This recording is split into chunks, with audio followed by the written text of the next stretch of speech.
honcho to the podium. Is anybody going to talk about the Detroit Lions? If they aren't, I will. The Detroit Lions are the most complete team in football officially. Did you watch the game yesterday? Before we talk about yesterday, their point differential on the season, 100. 100. That's the best in football. When you talk about their offense, 33.4 points per game. They haven't led the NFL in scoring in 75 years. This is not yesterday's Detroit Lions. This is today's Detroit Lions. Yesterday, you scored on special teams. But not only what are they doing on special teams, it's what they're doing collectively as an offense. You got 2 running backs. They got 5 touchdowns. You got 4 receivers that all got touchdowns. The Detroit Lions in totality, the most complete team. Every NFC team should not just be on alert. They should be scared. The Detroit Lions looked within their division and said, we're the best team in our division. But now they've looked outside to the whole NFC and said, we are here to stay. When you talk about the most complete team in football, you better be talking about Detroit. Shady McCoy to the podium. Yes, that's me. How y'all doing? Happy to be here in Colorado. Now, I know what it is, why they won't praise Coach Prime, because he's an All-American and he's a superstar, was at Florida State, then he goes to the league and dominates. I don't know why they won't give Coach Prime his props, but I'm gonna do it, though. From Jackson State all the way to Colorado, now they're 6-2, and they finally are ranked in the top 25 when they should have been.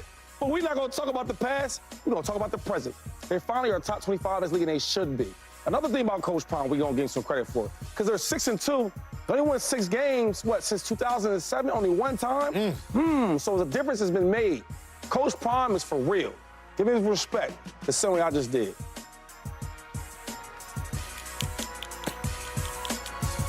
Chase Daniel to the podium.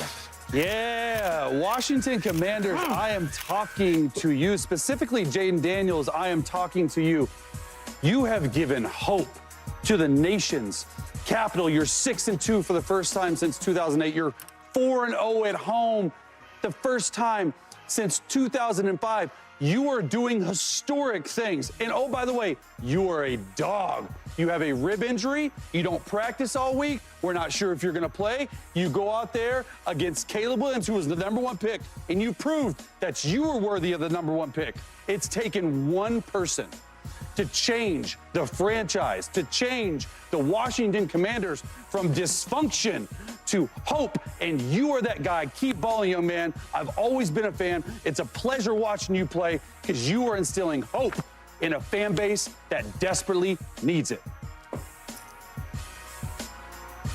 James Jones to the podium. Speaking of changing an organization or a franchise or a season, today is the day the Lord has made.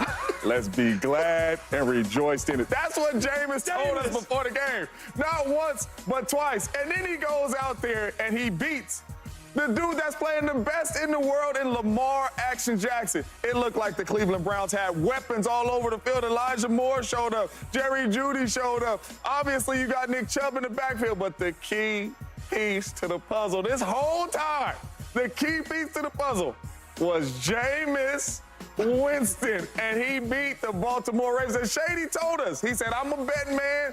Don't be surprised if Cleveland win this game. And Jameis said, you're right. And he told us again, today is the day the Lord has made. Let's be glad and rejoice in it. And you did, my brother, and you did. Amen. Jameis. That's right. Woo! When 2020. That concludes this morning's presser. Head on real quick before we go to break. Jib, can I look at my fellas, please? Can I look at my fellas? I'm looking at the pumpkins, dog. James, you said that Shady is a what kind of man? Gambling man. A gambling man. Ooh. Before the weekend, Shady and I put $500 on every World Series game. Per game. We did that. Per game. I bet the Dodgers. Yeah. He bet the Yankees. Last time I checked, the Dodgers are up 2-0.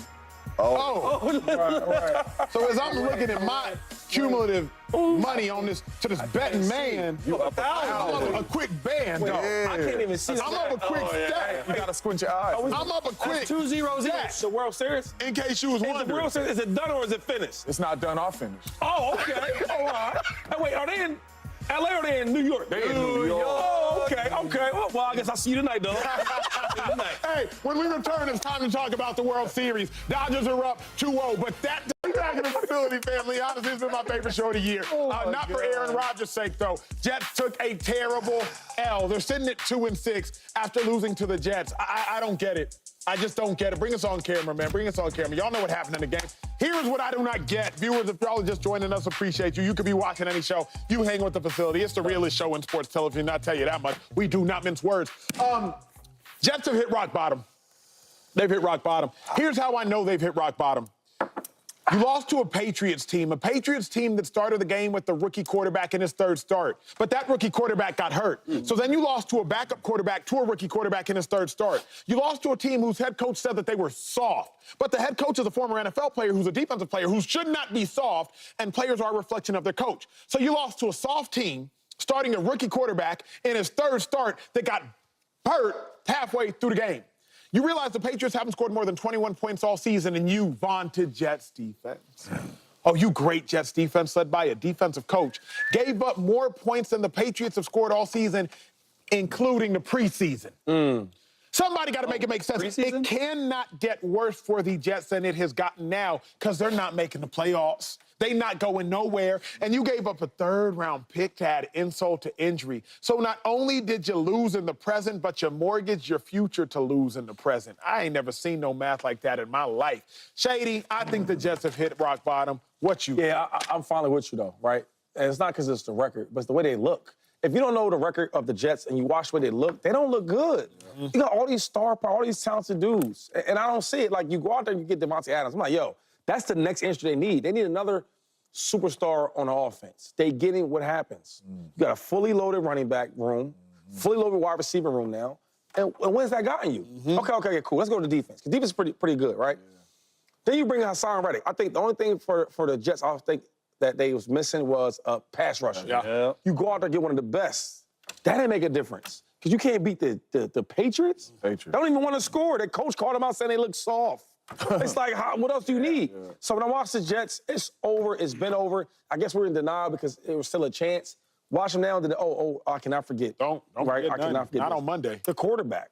Yo, I know we wanted to skip over that because he's has a great career and all that. He looks bad. Yeah. He don't want to get hit. He don't want to get touched. Now, he is 40 years old, so I give him a pass. But it's starting to show now. His age is starting to show. He can't run. He don't want to get a hit. He's not staying in the pocket, deliver the ball. It's like, how can the Jets win? And then another thing is next year, what are we doing? Because you go to Devontae. Devontae not going there for just some rookie quarterback. That's a big question. Now what happens? It's over for the Jets. Not only this year, next year too. Yeah, it's looking bad, man.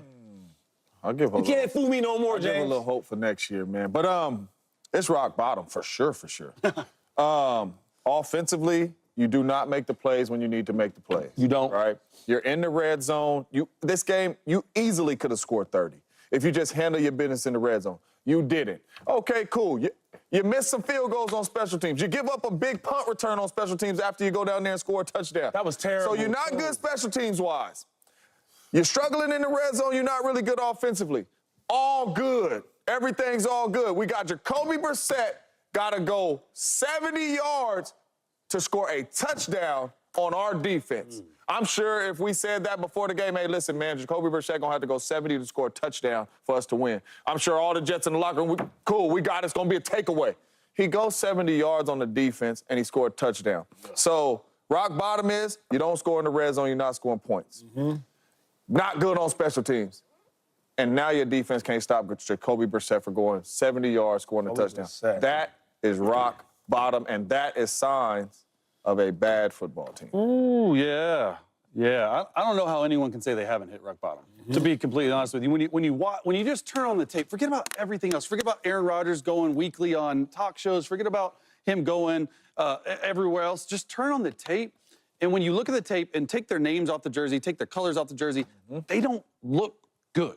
They have a good roster. They're a bad team. And it doesn't get any easier from here. You're 0-4 this season versus teams with winning records. So you're only beating the bad teams. And then you face the Houston Texans on a short week this Thursday. Watch them win that. You know what I'm saying? Dog. Dang. Dog. That's just the football world, dog. Like you look at the schedule, like put it forth, and Shady, you hit it right on. I want to make sure to bring this up again because This is great. They're not making the playoffs. What's going to happen? What do they do next year? That's what I want to know. Like, are they already making plans? Like, is it going to be without Rodgers? You know, you don't know what Devontae Adams does. You got to go get a new head coach. You got to get a new